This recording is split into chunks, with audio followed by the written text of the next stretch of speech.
The boredom of normalcy and the numbness of mediocrity stiffens your passions. I was so sick of myself. I was so bored in my life, man. I was so tired of being mediocre. I was mediocre because I wasn't doing the things to be exceptional. I was losing my mind, man. Going door to door selling life insurance at a debit company. You ever say to yourself, man, it's got to be more to my life than this? If you've ever said that, that's because it is. You got to go and get at that. If you don't do it, life becomes real normal and real mediocre to you. If normal is getting on your nerves, then you got to change something, because that shit get on your nerves, man. Being mediocre was driving me crazy. When I was homeless, man, it just pushed me. Poverty, I was sick of it. And homeless is a whole nother level of poverty. I ain't trying to be preachy or nothing, but that pushed me towards my faith. Because I had lost my faith, man. I thought God wasn't listening. He was listening. I just wasn't asking for nothing. See, once you commit yourself, the how will come. The way will come. You will figure it out. You want to begin to just challenge yourself. You want to stretch yourself because you really don't know what you can't do. And I want to challenge you right now about raising your goals and stretch yourself. You really have to stretch yourself to discover your stuff. See, I think that there are not many people that come to seminars that will watch a program of this nature. Why? Most people are just satisfied to where they are. 87% of people go to jobs that they hate. On Monday morning, the heart attack rate increases over 35%. The heart said, didn't I tell you I didn't want to go? And attack them. So you want to find out what resonates with you. You have the ability to do more than you can ever begin to imagine. When you're pursuing your greatness, you don't know what your limits are, and you act like you don't have any. I want you to think about the goals that you want to achieve, and I really want to challenge you to make up your mind that you're going to make that happen for yourself. When I was a little boy, my goal was to just buy groceries for our family. It was to buy clothes for my brothers and sisters. But who would have thought, anybody looking in on this kid and these 7 children, you have the ability to do more than you can ever begin to imagine. No one could have convinced me that I would be doing what I'm doing right now. You were born to do something great with your life, regardless of where you come from, regardless of what you've been carrying with you. We put this gun to our head every day that tells us we're not enough. You do it over and over and over again, and there's a better way forward. You could decide today that you were born to do something great, to set this weapon down, whatever it is. The most difficult thing I've ever done was to believe that I can do what I'm now doing.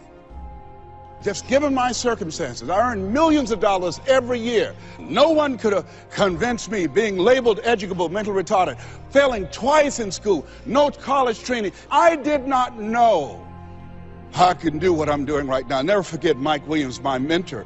I remember Mike saying, Les, you can do this. Mike, Mike, how, man? Wait a minute, Mike. I don't think I can do that. Les, you can.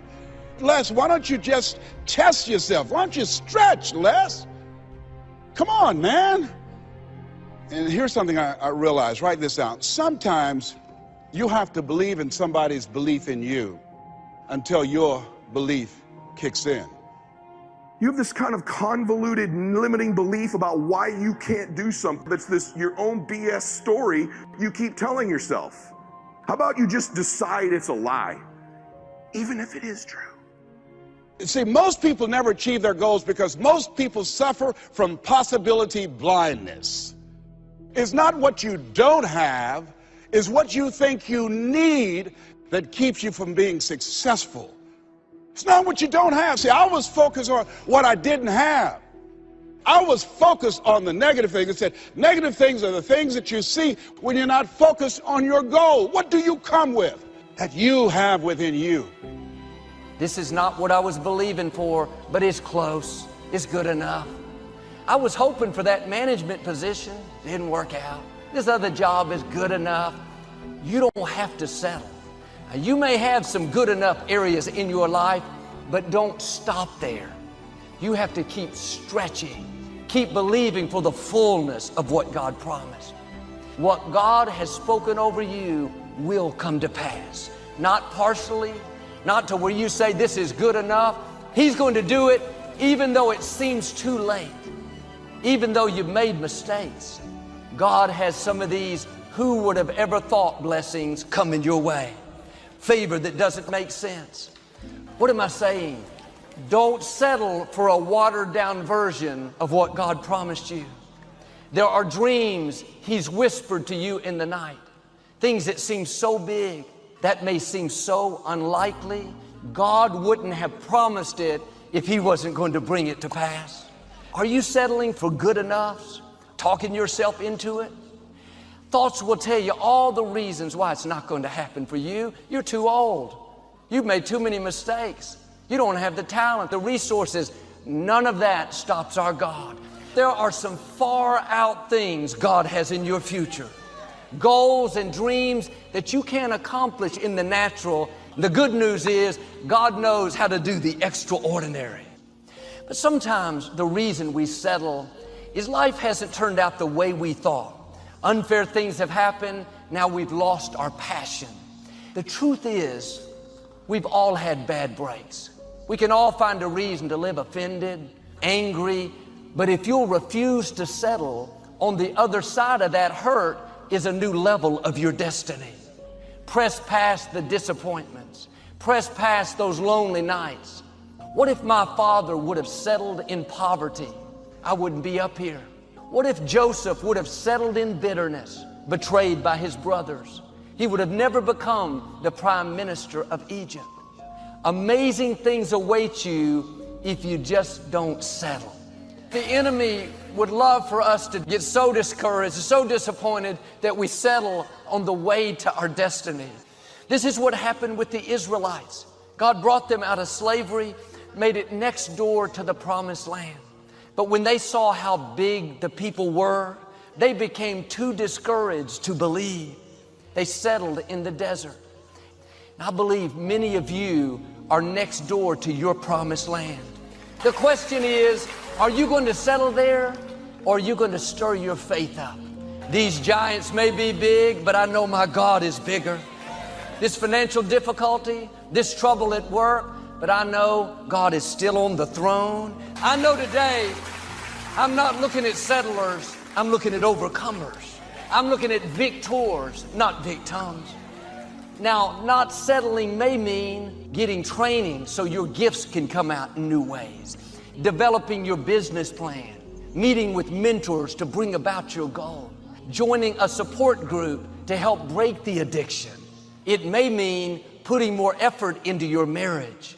Perhaps not settling for you is going up to the gym, taking walks at night instead of watching television. But I wonder where you could be in 10 years if you just don't settle. Who knows the doors He's going to open, the dreams you're going to accomplish, the gifts that are going to come out of you. What will you miss if you settle in mediocrity, settle in dysfunction? You will miss who you were created to be. Friends, what's in front of you is way too important to settle. Don't let good enough become good enough.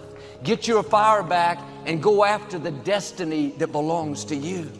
How do you know when you're successful? Do you have to be a millionaire? No.